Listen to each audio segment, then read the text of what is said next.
Well, thank you for coming on my show.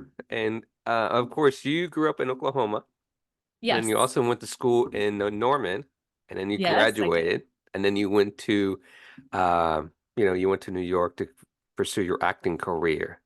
So we can talk a little bit about your life and what made you decide to pursue your acting career.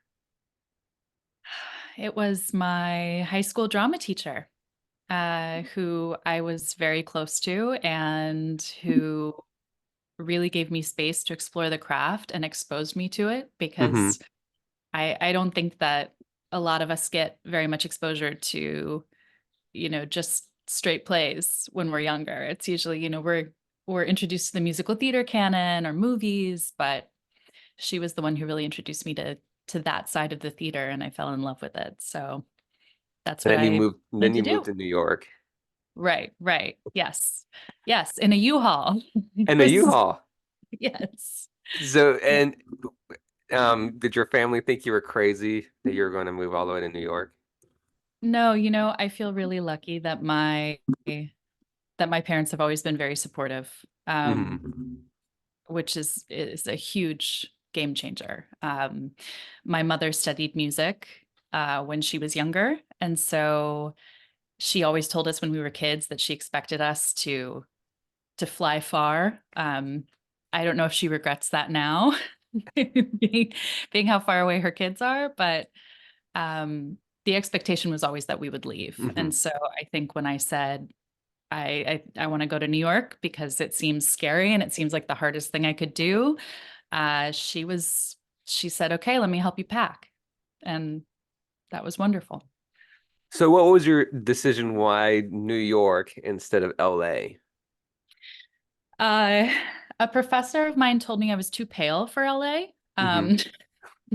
But uh, no, I think that I think it boiled down to when I was making the decision when I was graduating from college, Los Angeles, which this is going to sound so dumb. Los Angeles wasn't as intimidating to me, I think of because of the driving culture and because being from Oklahoma, like you get it, it's like if I have access to a car and I can identify the suburbs, I feel like it's less of a challenge to me. Um, Not saying that it would be less of a challenge professionally at all. I have Hmm. so much respect for that, and there's a reason I haven't jumped coasts yet.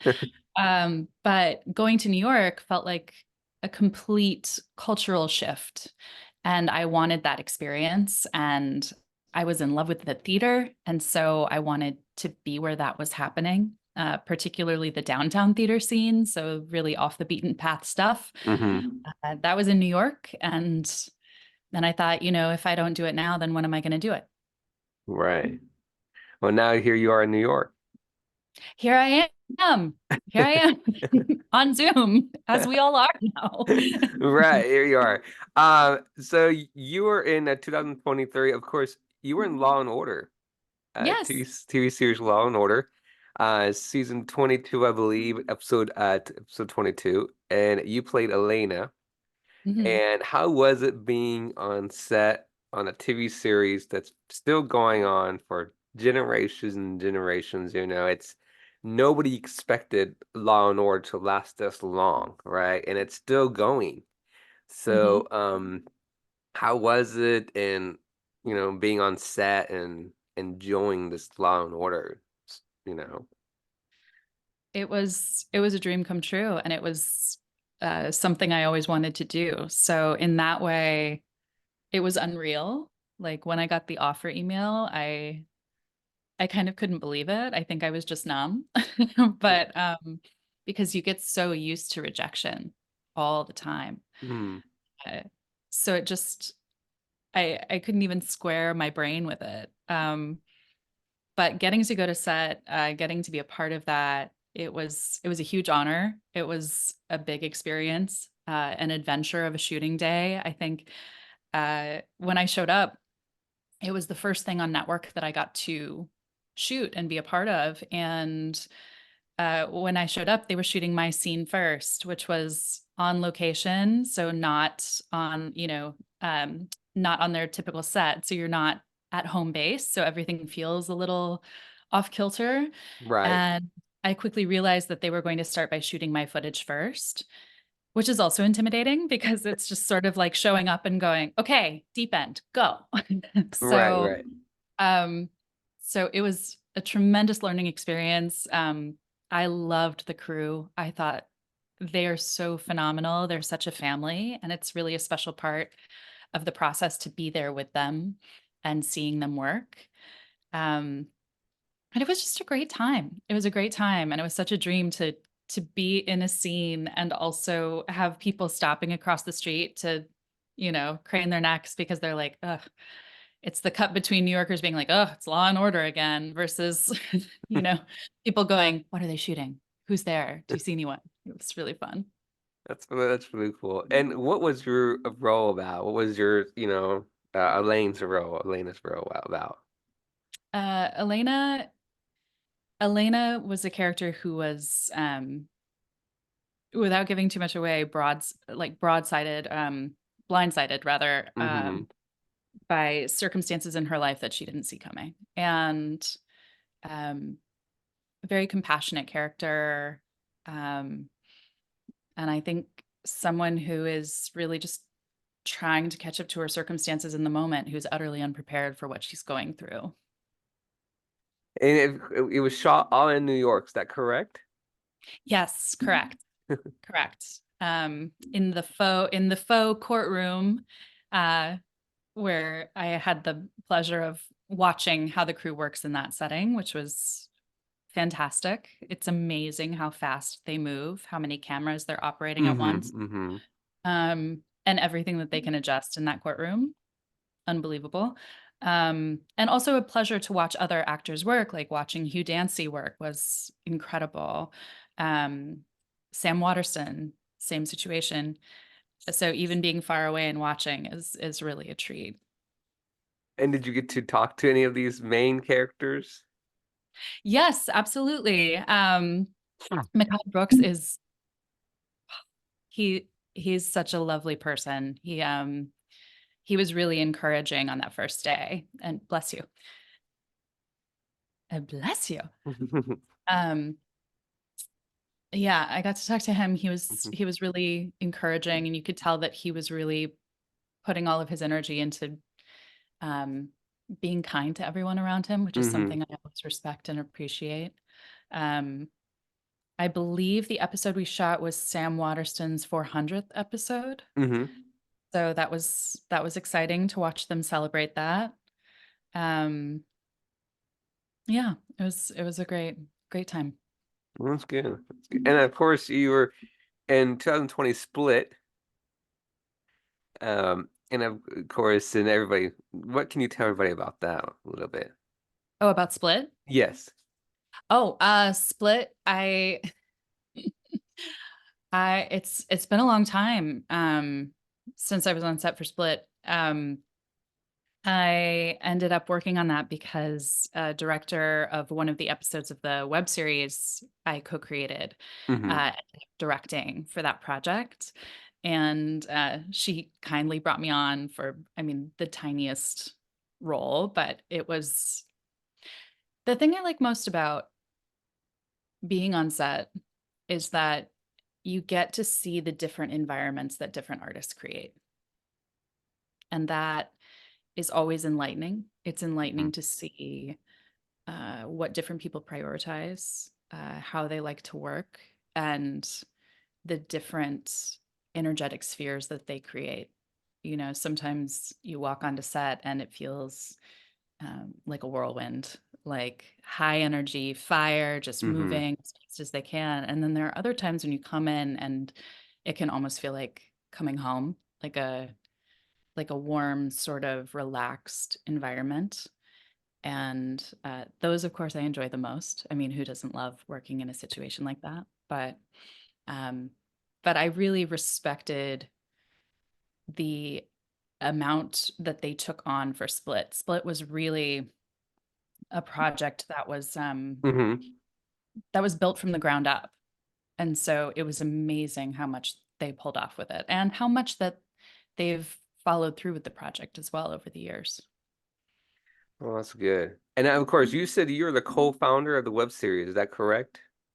Yeah, yeah. I wrote, produced, and starred in a web series with two of my dearest friends, Madeline Shalacy and Nastasia Green, years ago.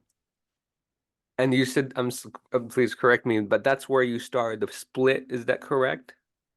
Oh, the director of Split worked on our web series. Oh, okay. I'm sorry. I So was that just was making my sure no. I was in the same story. Right, right. Yeah, yeah, yeah. So that was my connection to getting into Split. Hmm. So what made you guys, your friends and yourself, decide to be start this web series? We decided to start the web series. Um, I mean, we didn't set out to create a web series. What Hmm. we set out to do initially was we all loved each other's sense of humor. We were all working on developing our writing skills, and we decided to get together on a weekly basis and write sketches together just for fun, bounce ideas off of each other and see if we couldn't commit to writing together. And after we wrote a couple scripts, we thought, it would be really fun to shoot these. But we didn't know anything about filming a project. So Right. initially we were saying, we'll shoot it on our iPhones just for the satisfaction of completing a creative project. And instead, what happened was, I believe Maddie, one of the co-creators, mentioned it to her friend Dorian Talker, who became a good friend of mine as well. And he's a filmmaker, excellent, excellent filmmaker. And he said, or you could like really do it. Like, I'll help you.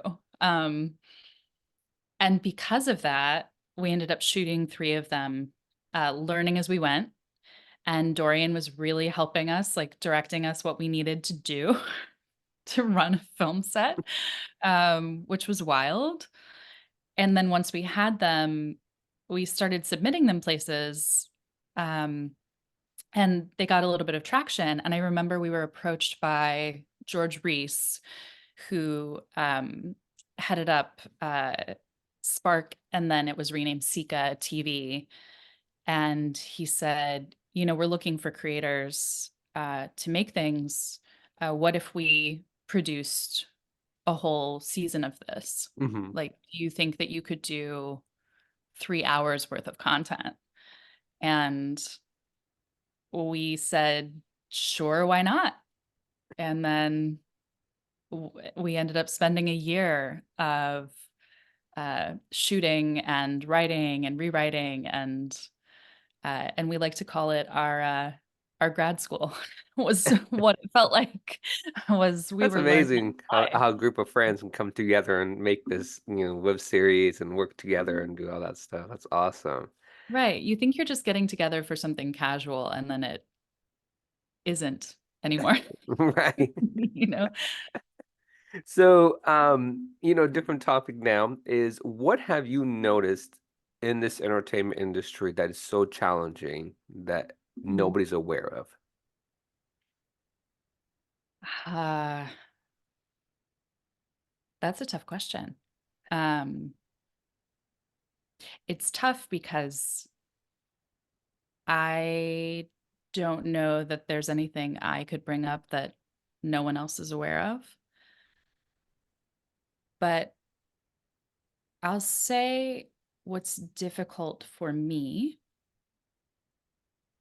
is to remain in touch with my own creative spirit.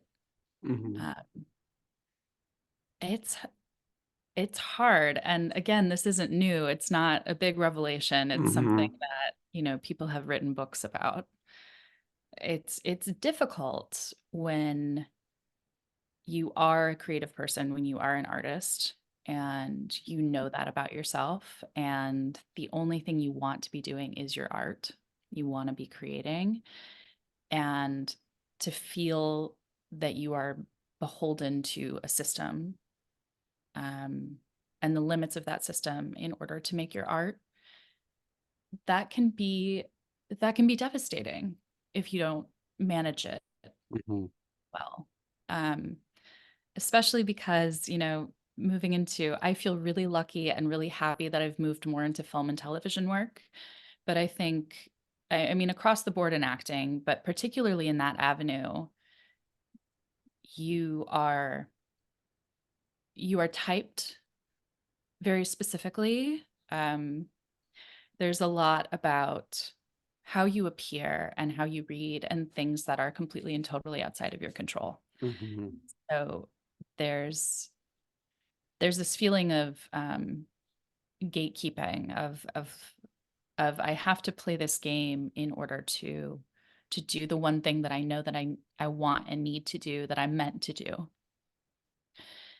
And so then the question for me has become, how do I stay in touch with my creativity even when it feels like I'm getting nowhere, or even when it feels like I can't do the one thing I want to do because, actors can do monologues, but that's not that's not why we do this, we do this to collaborate. We do this to bounce off of other artists and to feel that spark of inspiration and then respond in kind. And so I think one of the hardest things is keeping that alive and not protecting it Mhm. so that it doesn't get crushed. Right. The one thing another question is, since you moved across almost a whole halfway of the United States, um, a lot of young actors and not a lot of young actors and actresses who may be watching this interview is wondering, can can I be prepared, my body and my soul, be prepared to move across, for example, Texas, Oklahoma, or anywhere in the United States to move to California, New York, or Chicago, anywhere. Do you, how can you help someone to, you know, I don't know how to describe it, help them feel comfortable taking a challenge to move? And I think this is a good question for you and other people. You can answer for your own experiences. Like, you're moving everything. You're by yourself. You're driving cross country. How would you tell other upcoming inspiring actors who are afraid to take that big leap to leave their home state and try to take the challenge? Hmm. I'll share a thought that I had when I started on this journey, which was it kind of comes out of the old phrase, eat the frog, which is do the hardest thing first. Um, it doesn't get easier. Like there's no right time, there's no right set of circumstances.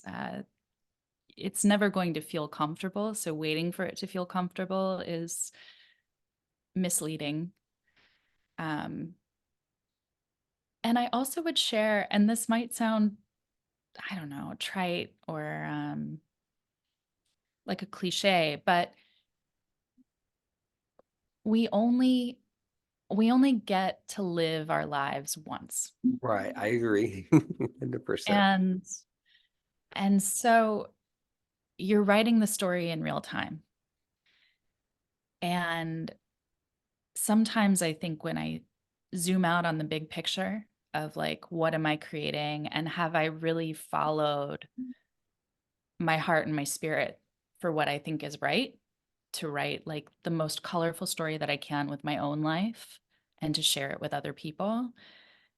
I think that helps because I think we can get so caught up on the details. Like if I thought too hard about driving a U-Haul across the country, I think honestly it would have been really daunting.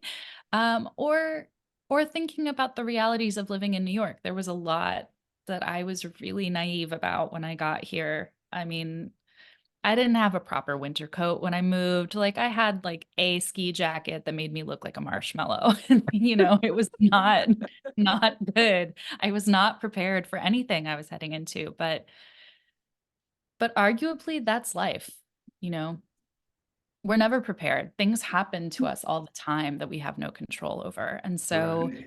if there's any part I would say to young artists, if there's any part of your heart or soul that says, this is what I need to do, then you have a responsibility to your life, to your story, and your example to other people, honestly, other Hmm. artists, to say, I hear that calling and I'm just going to go for it. And I might not know everything about how it's going to work out or what I need to do, but trust enough that the right people, the right circumstances, and the places you're supposed to be are going to come into your path, even when you feel like they're not going to. Mm, that's true, 100%. That's a good testimony. Of course, by the way, you said New York's winter is brutal. Um, Well, you it know, used to be. I feel like it's not that brutal anymore. Ooh, climate change. But yeah, yeah, initially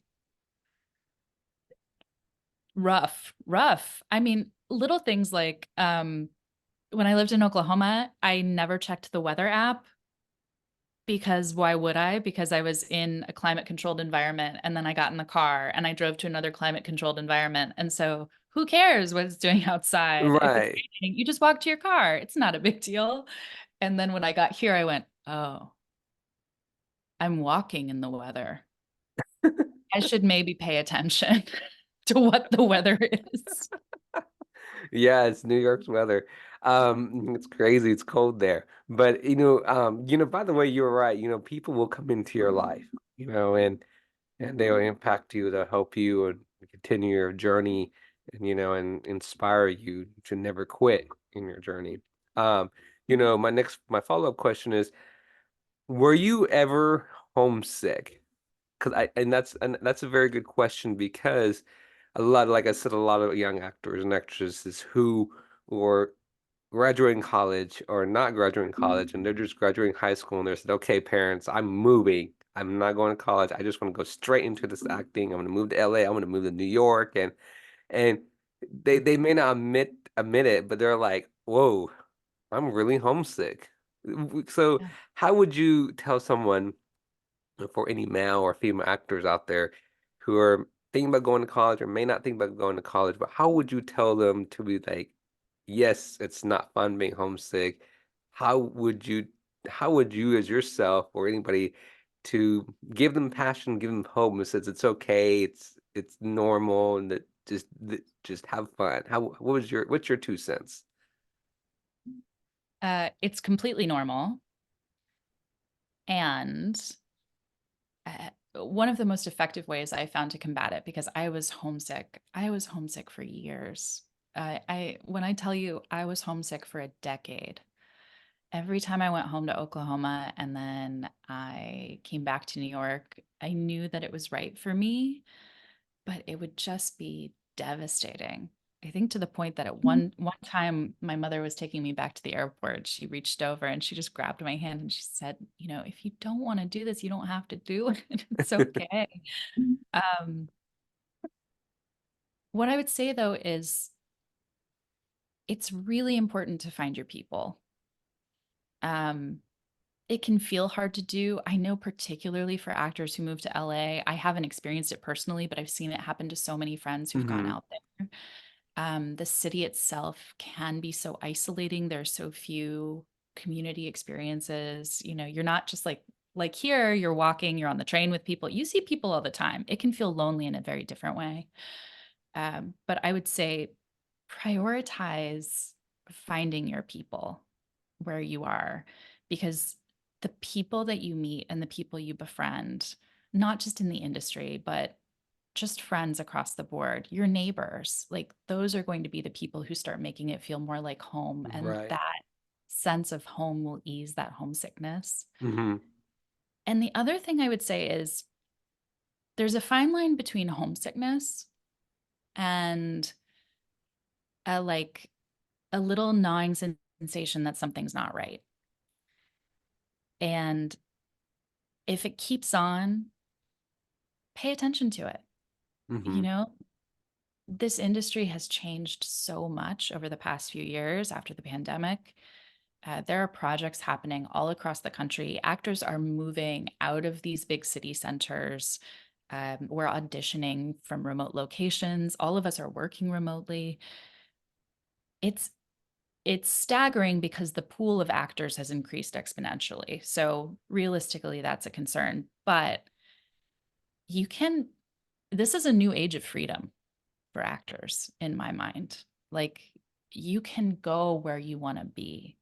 So if it continues and it feels like there's nothing to ease it, then maybe pay attention to that and see what can feel like home to you, because how you feel in your heart when you're working, it does filter into your work. It impacts how free you are to do what you want to do. Yeah, that's very touching, and I think I shouldn't I think, but I know a lot of people who who are homesick, who may be watching this and like, I'm so homesick, I don't know what to do. But I want to continue my career. And like you said, when you go home to your home state, it's like, whoa, family, friends, what do I Mhm. do? I don't know, and it's just like you kind of get over it, but you kind of don't because it's like could you go home for the holidays, Thanksgiving, Christmas, and you're like, whoa, now I'm really homesick if I leave. But you feel home where you are, where you went to, and then you realize, hey, you want to go back to your home. You feel that homesickness and all that. So 100%. Ano- Um, Another thing I'd say really fast is if if you don't find people right away, which is ideal, we need people. We are people oriented, community oriented beings. If you don't find your community right away, then find the places that feel like home to you in your new city. Like I used to take a day, I still do take a day every year where I explore the city I'm in like a tourist and I walk around and I look for places. And it's kind of amazing the small areas of your city that you can find that can give you a sense of peace and comfort that feel like home to you, even if you don't have those people yet. mhm. So look for those. Well, that's true, 100%. My next question is, how would you handle auditions? And I know a lot of people can't handle auditions very well, and I'm pretty sure many of them, but especially young actors out there who are just Yeah. beginning, is how in your situation and your story is how do you can you what can you tell a lot of young actors out there who they are being traumatized. Maybe I'm saying that traumatized is not a word I should say, but being traumatized because they're like, for ladies especially, it's like, wow, my hair's not long enough and I'm not wearing enough makeup. I'm doing these auditions. I'm thinking I'm gonna get the role. I did great, and you're waiting, get turned down, and you keep auditioning, auditioning, and auditioning. And I think for you, especially, you're speaking for mainly more for females, but Mhm. um how would you handle it, and how would you tell other inspiring young actresses out there? And this could be going for the men, but like I said real quick, they're like, men and women was like, oh, am I not tall enough? They don't like my clothes, they don't like my makeup, what would you tell them for to encourage them about auditions? Mm. Let go. Let go. Um, you don't have control over those things. You don't. You have control over how you present yourself. Hmm.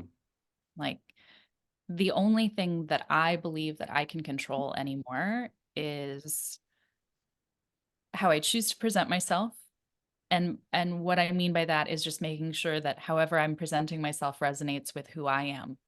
Uh, I I might take into consideration on an audition what I think based on textual clues that they're looking for. But that all boils down to less what they're looking for because I'm not a mind reader. And beyond I'm not a mind reader, I have no idea what the person on the other end will think of me. There's that old line that I think lots of acting coaches and professors use, which is just like, you might look like their ex-wife. You have no control over that. They're not gonna like you. That's fine. So, but instead of seeing it as this series of hurdles that you can't even see, so how do you get over Hmm. them and what do you do? stop. There's nothing to do. There's nothing to do but be you in the way that you want to be in this room, like showing up the way you want to show up and releasing. Because I think the secret in a lot of this audition work is that I know for me at least, my best work is when I let go and I'm not thinking about any of it anymore. I'm just present. And I think people respond to that energy. They respond to a sense of confidence and relaxation in like, Hmm. I have no control over this situation. I only have control over how I'm showing up and I'm showing you what I want to show you. And that's it. Right. And over time, it'll get easier. And over time, I think too, it becomes a little more second nature. And the great news is it feels so much better than worrying about if someone likes your lipstick or Hmm. not. 100%. Just keep that passion, keep going. I totally agree with you. It's hard at the very beginning. A lot of they're like, a lot of them are thinking, should I quit? What should I do? And I'm not getting roles. Why am I not getting commercials? Why am I not? But it takes time, and I do agree with you. It takes time.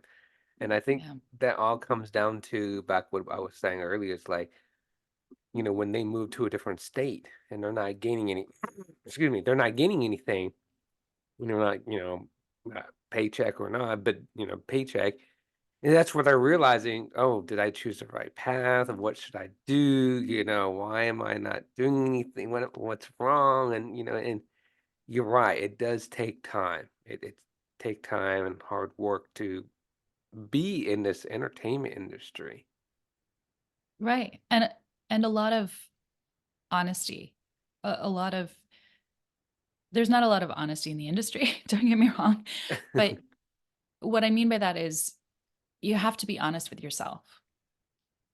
Like I had several years of feeling that sense of it's not working, why isn't it working? What am I doing? But if I could get down to what I actually felt, I always knew that I was supposed to be doing this thing. Hmm. So so I had that.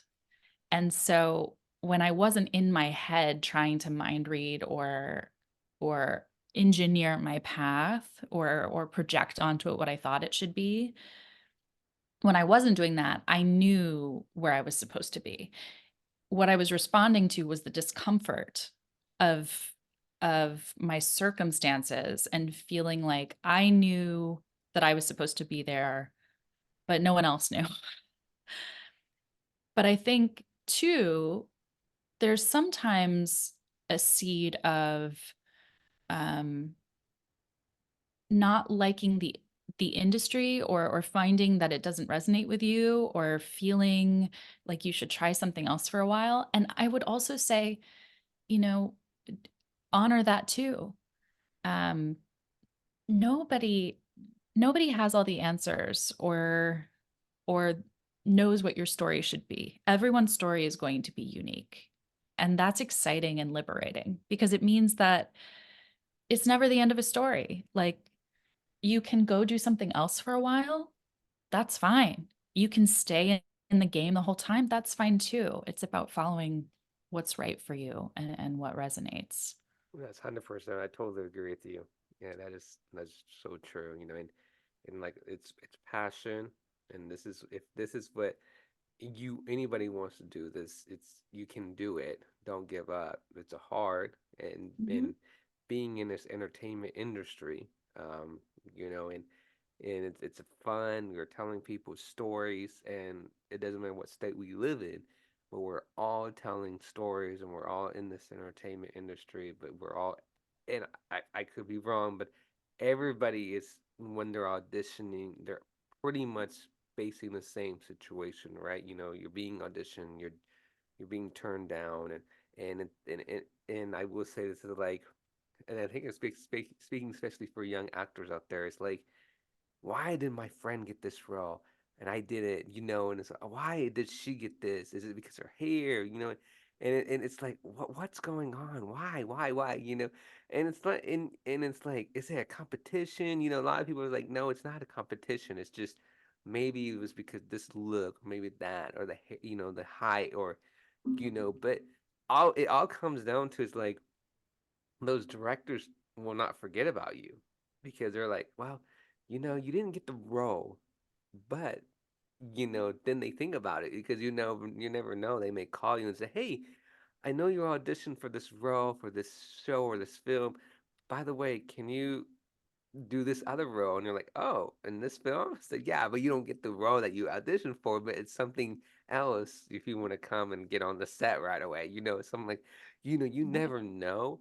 But I think that's what a lot of people should realize that you, you never know. You could get something else in that role, or you could be on the backstage. At least you're still on set, right? And Mhm. that's what it's a lot of credit and I believe it's just passion and just you keep auditioning and you never know. It may take 10 auditions and you may get 3, right? But you never know. Right. Or hundreds Right, of hundreds. auditions, That's true. you know? Hundreds, you know. Um, the audition's the job. It is. Audition's the job. But now the It's good news is it's on Zoom, so you don't have to go. right, right. You're auditioning on Zoom and at home. So, Right.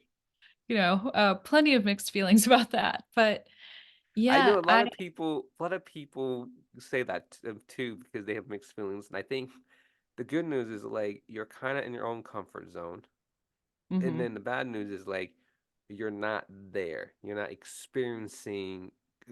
experiencing what other people are looking at you, and I think a lot of people, and I could be wrong, a lot of actors and actresses they may like Zoom because they don't have to realize they're standing on stage and they have all these other actors looking at them. That's one. mhm, And I think a lot of them don't like it because they want to be there and they want to see what other people are noticing, what's going on. So, and I do agree with you. I understand there's a lot you have mixed feelings for it because I think and I don't know if it was that reason, but I'm just saying that a lot of people have mixed feelings for that because they they don't know they don't know what to do. They're like, and I think a lot of shy actors are probably like, "Ooh, I'm so happy I'm doing Zoom. I don't have to see people look at me. I wasn't really ready, And they're like, "Okay, I'm good, right?"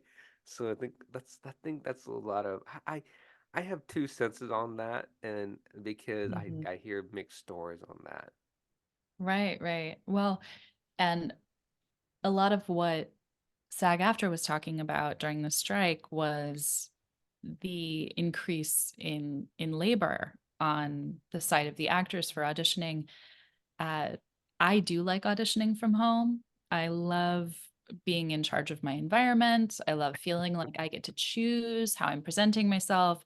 I don't have to worry about, trying to like get dressed and look the way I want to look for this audition. And then I get on the train and I walk through a downpour and then I show up and I'm going, I tried. I don't know. But but it's a ton of work. It's, editing, it's uploading and downloading and doing Right, all of these right. things. And So that's yeah, it's a good deal. And, actors too, I think some of the best actors are really good at um reading the energy in a room and and there's a lot of strength in that. That I do miss. I miss walking into the room and feeling what was desired in the moment mhm. or taking direction and being able to show someone like, I can do that. It's not just a 30-second clip you have of me and it's not going to change. It's, you know, uh, us responding to each other as Right, collaborators. right. So yeah, different games, completely different. Yeah, 100%. And that's good you told your story because I think, like I said, a lot of people don't know how to. No, I shouldn't say they don't know how. The energy, right? You when you walk in the room, you're like. oh, that's my friend. Wait a minute. You're like, okay, it's cool. We're all, and then, but you do agree, I do agree. It's that energy, that vibe, that positive environment around you. But again, it also comes down to it's like w- when you're at home, you can, the struggle was you have to edit it. You don't have to worry about, makeup, all that sometimes. But when you're there, you have to carry your clothes, your makeup, and all this stuff, and especially the guys. Oh, okay, should I wear this tie? Should I wear this tie? Or okay, the Uh-huh. girls are like this shoes, and it's like, how many times do I have to audition for this? And you're there, and you're like, okay, now I need to do curly hair and long hair. It's like, so I do agree with you because it's like, oh, you have that vibe, you have that energy, but also it's like, wait, now you want me to do what? And you're like, okay, Right. hold on, right? So Right. it's like, Right. Right. And for so many of us too, for so long it was, well, I have my walking shoes.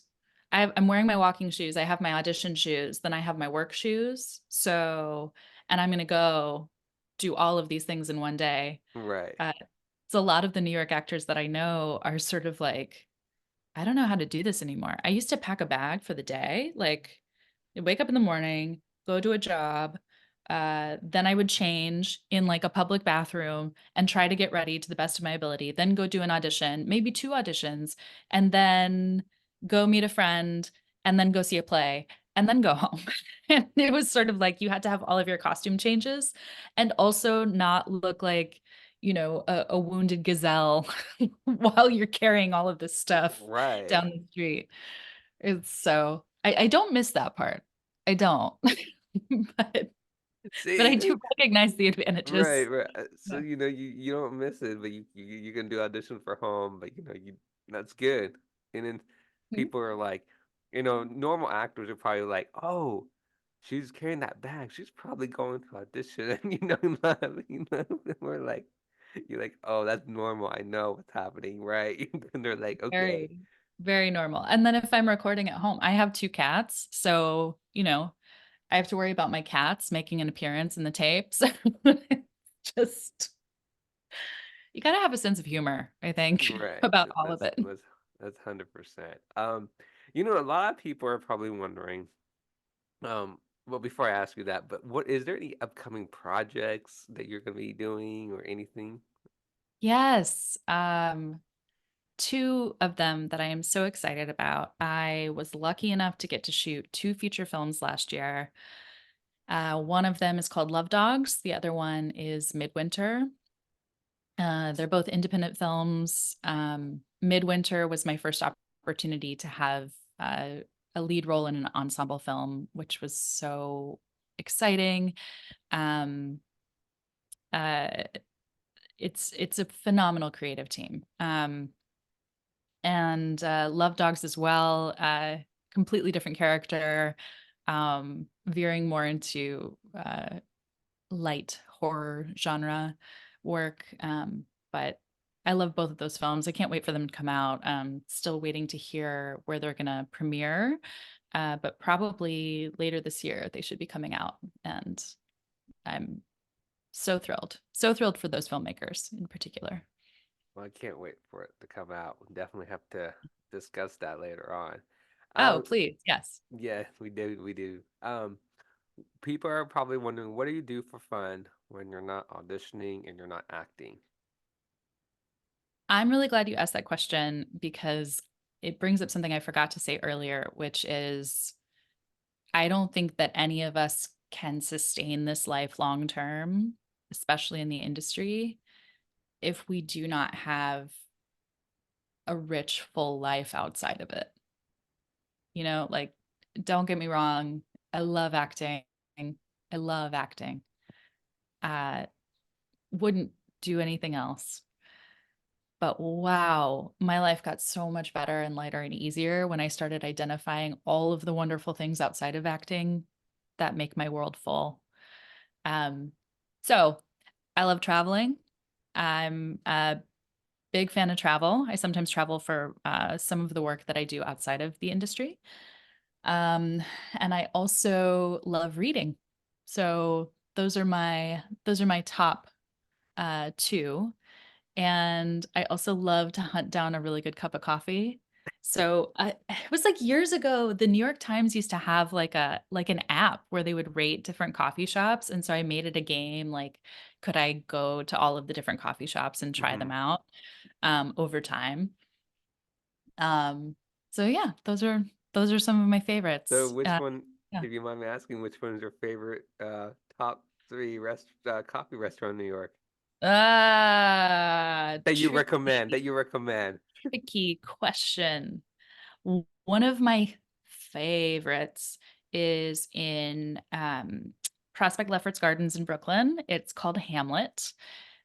It's a phenomenal shop.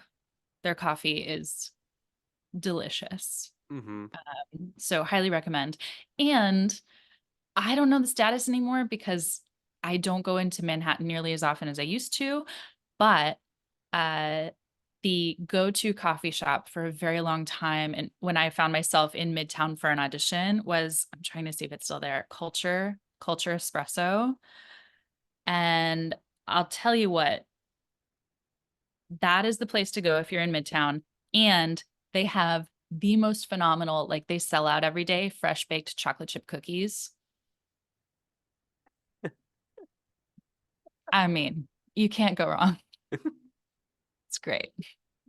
So those are the places that you recommend, Yes, absolutely. and it's always crowded in there. Not always. Like if you go during the off hours culture, like if you try to go at 3 p.m., everybody's like getting out of work and they're like stopping by. I think they opened up another location though, so it's gotten a little easier. Okay. But yeah.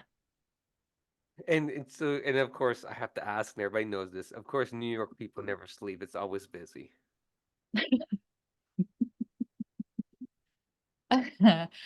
I sleep a lot. I don't know where they're getting that from.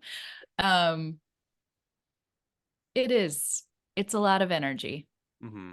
especially moving from another state and another location. Um, oh, I'm so sorry. That is my partner's alarm watch. It will stop soon. I wish I knew how to stop it, but I don't. I think that like the energy of New York can be really overwhelming. Um, Mm-hmm. especially for those of us who didn't grow up in it.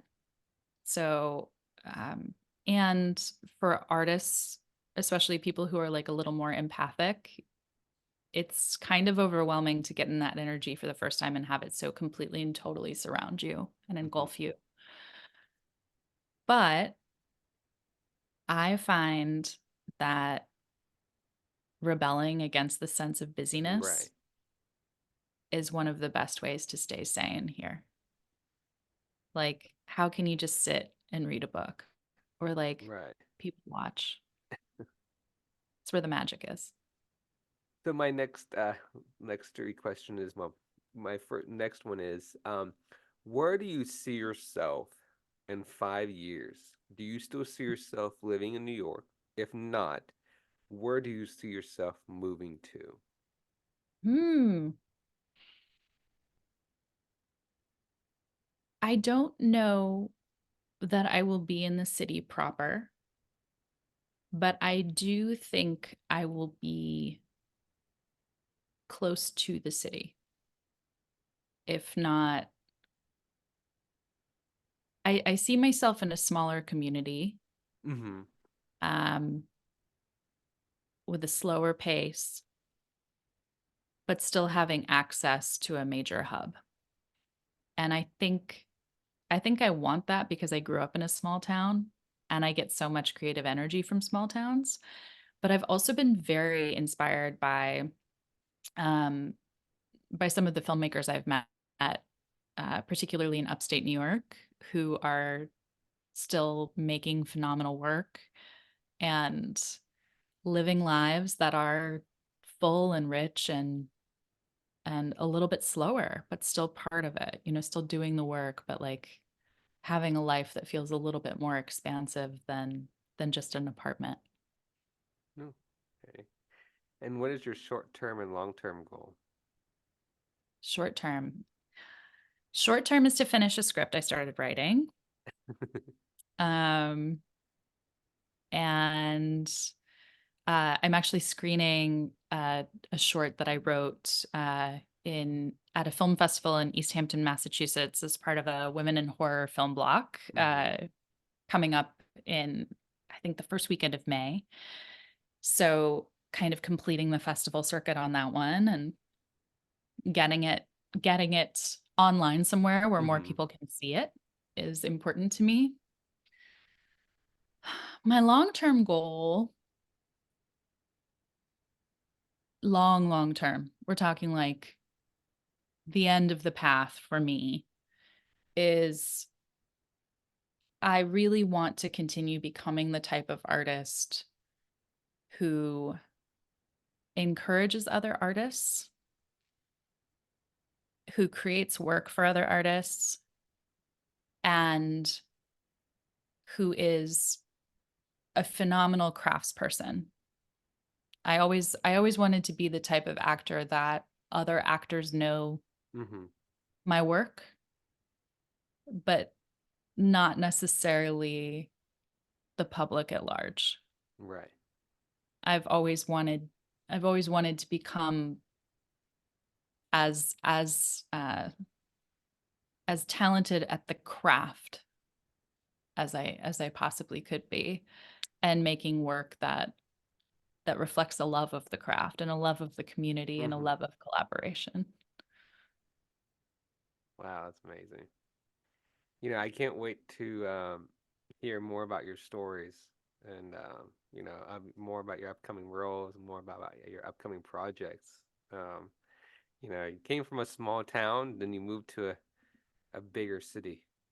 Big change, big culture change, and you're encouraging a lot of young actors out there, to pursue their dream and where if what should they do, especially if they're coming from a small town.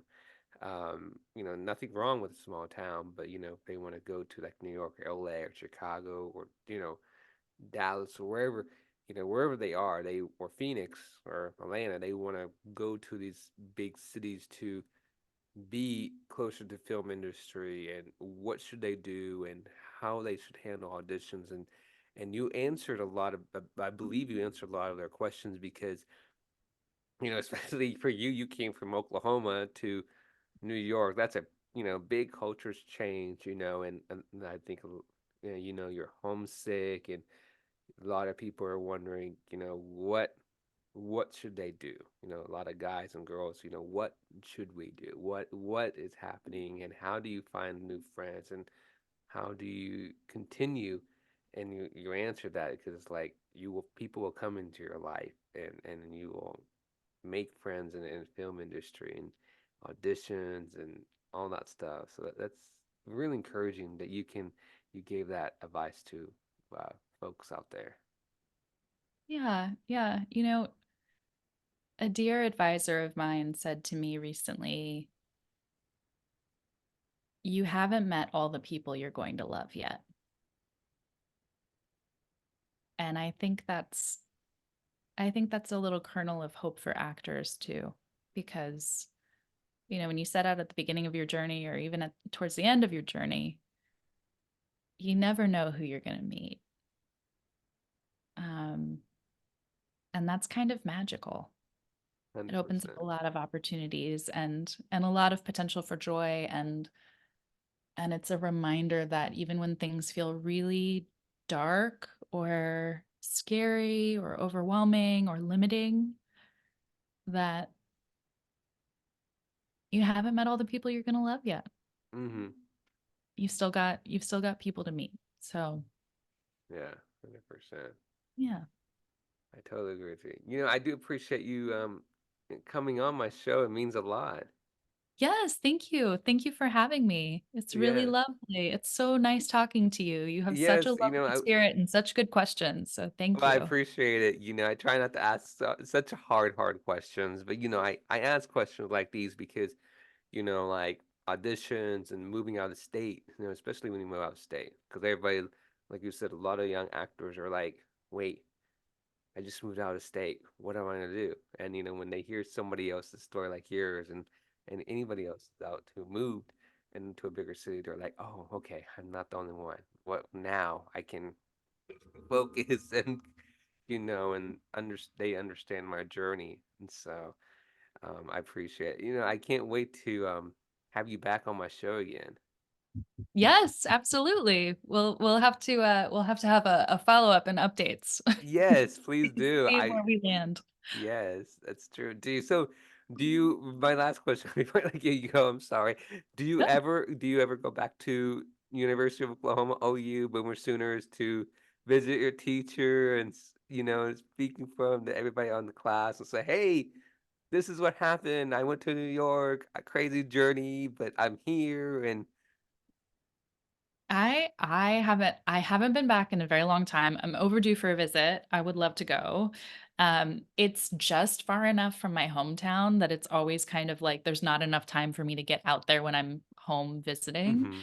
hmm Um, but I have a lot of love and respect for my OU community and the professors who raised me and the community that I have. I mean, I'm still in touch with a lot of my peers, and they've done really incredible things here in New York and all over the country. So it's cool. It's one of the cool things you get, well, as the years move on. You get to see where all of your friends go and right. the joy too. Well, did you know you're not the only one from OU? That what's his name? Who was on Glee? He was from OU. The Oh, principal. I believe it. Yes. I can't think The of his musical name. theater program is It's kicking. It's great. I don't want to say his name wrong, but you know who I'm talking about. Yes, He's absolutely. from Absolutely. and he lives in LA. Right, right. And Laura Spencer was also out of OU, and Yes. she was on Big Bang Theory for quite a while, and has also done a lot of incredible work outside of that, and built a really wonderful life for herself, including like being there for other people. I mean, even if there isn't a big resume credit, quote unquote, people are doing phenomenal things with their lives, Mm-hmm. you know, Mm-hmm. and yeah. Yeah, there's a lot outside the Well, industry maybe happening. you'll go back and visit them. Yes, yes, I would love to. I'm overdue. I'm overdue. But yeah. Yes. Well, thank you again for coming on. I Yes. can't wait to have you back on my show. We'll definitely stay Yeah. in touch. Yes, we'll stay in touch. Thank you so Yes. much. You're very welcome. I'll talk to you soon. Okay, talk to you All right. soon. Bye-bye.